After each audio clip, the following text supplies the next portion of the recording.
Hello, friends. It's November 2022. Happy National Novel Writing Month. Some of you may be doing NaNoWriMo this year. I won't be. Probably not, for various reasons.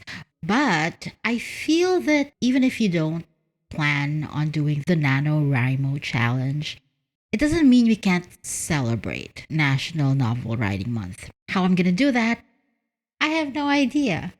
There was this time I tried to do a podcast episode a day for each day of November. So that died quickly. Yeah.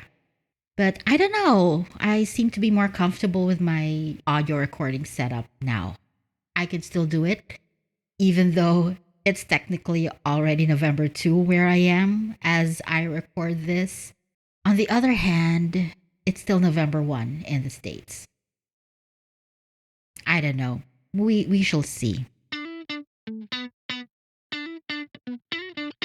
I tried recording this episode a few days ago, and I mean I did record some things. And it's so funny because so many things I talked about, they've become obsolete more or less after a couple of days. Especially the thing about Twitter. Because when I first tried to record this episode, it had just been sold to some person whose name I will not mention in this podcast. I will not sully my podcast with his name. And since then, there's been talk about, oh, Twitter's gonna start charging a certain amount of money for users to keep their blue check mark. And since then, the amount has risen to $20. So the news was Twitter was going to charge $20 for Twitter Blue, which is this like premium Twitter, which you will need to keep your blue check mark, right? And I woke up today to to see a tweet where the guy who bought Twitter was like negotiating. He was negotiating with Stephen King because Stephen King said, yeah, I'm not gonna pay $20 for my blue check mark. That's ridiculous." And it's Stephen King. He can afford it, right? He's not gonna feel $20 a month. So when he says he's not gonna pay it, it's more of on principle. And then the new owner of Twitter replies to him and says, "What about $8?" And oh my God, a guy who's worth like what, $200 billion is negotiating with a guy who's worth like $500 million. It's so wild. Things are gotten so wild that we are running out of words to describe what's going on. Everybody used to say that Twitter was a hellscape. And yes, in a sense, it is. This is why I have such a long mute list of muted words, and it makes the entire Twitter experience pleasant. I actually enjoy being on Twitter.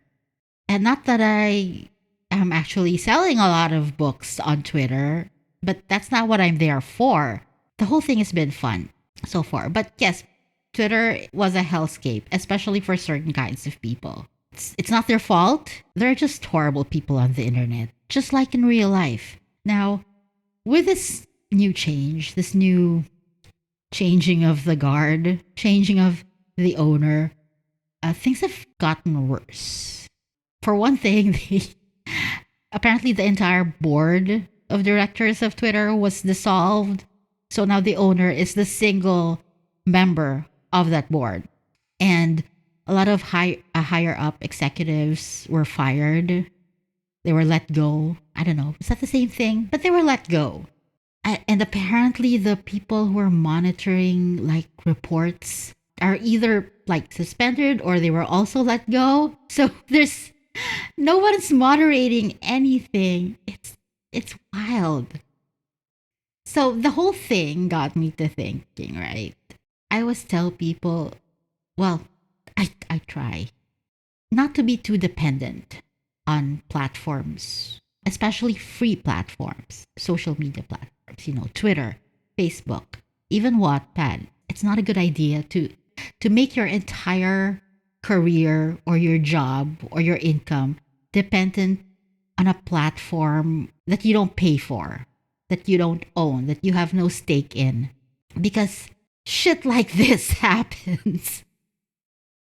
And I feel bad. There are a lot of artists and creators and writers who have built a following on Twitter. Let's face it. The users are the content creators on this platform. And that is what we are there for, right? I'm there because of the people I follow. They're fun to interact with. They post a lot of hilarious stuff, brightens up my day. Their art is beautiful. And yeah, that's what I'm there for. And it's ridiculous that the platform is making them pay for the privilege of providing content for the platform. So yeah, back to the point. Don't depend on free platforms. Don't base your entire career, your income on free platforms. This is an argument I use whenever I try to convince authors to please get a website. Please register their domain. You need a place that belongs to you, that no one can just decide to disappear for any reason. A place online you have control over. It's the same thing with newsletters. Yes, you do depend on a newsletter service, but your followers, the people who subscribe to you, they belong to you. The contract is between you and them and not the mailing list service provider. So, anytime you want, you don't like their service anymore, you can just switch to a different one. Take your mailing list with you. It's fine. You still own it.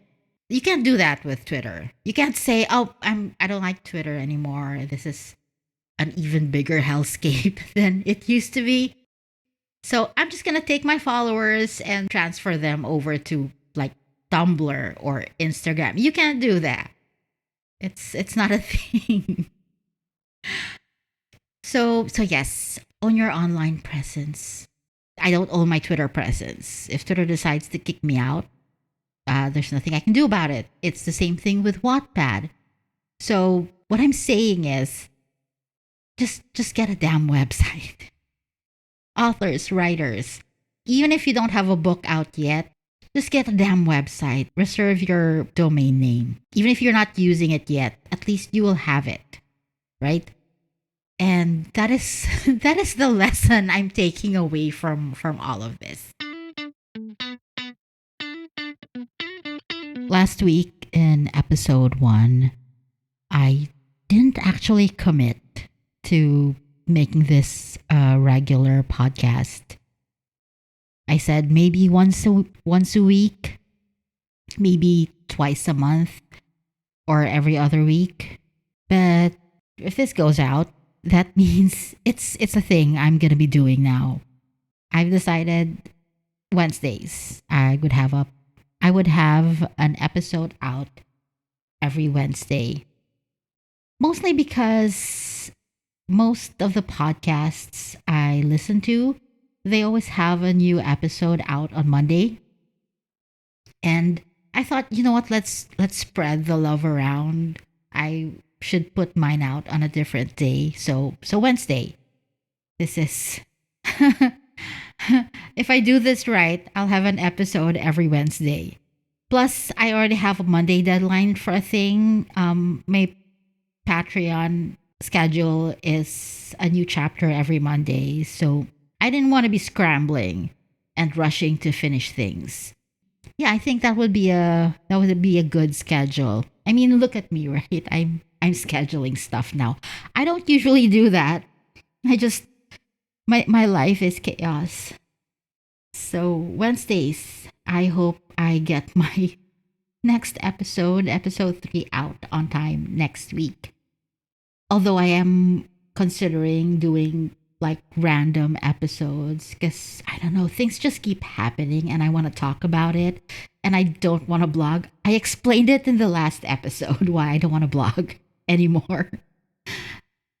So if I have something to say, I'll just have random episodes here and there. But I'm going to be aiming for once a week on Wednesdays. If you're not subscribed to this podcast, this is Adulting for Authors. You can find it. Just do a search on your favorite podcatcher and subscribe. So every time there's a new episode, you'll get it. That's it for now. I have errands to do today. It's November 2. It's the first business day since October because we had a really long weekend. So Monday and Tuesday were non-working holidays. And I have to go to the bank because adulting things. It has nothing to do with writing, but we gotta adult. I'll talk to you again soon. In the meantime, good luck to everyone joining NaNoWriMo, and for all the other writers, I wish you a productive writing week. Bye.